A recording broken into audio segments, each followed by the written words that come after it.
भुजयामो आदिवासी जंगल रखवाला रे।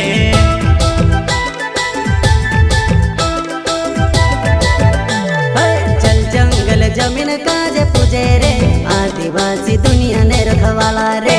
बाप देव खतरी काज पूजे रे आदिवासी सबसे निराला रे।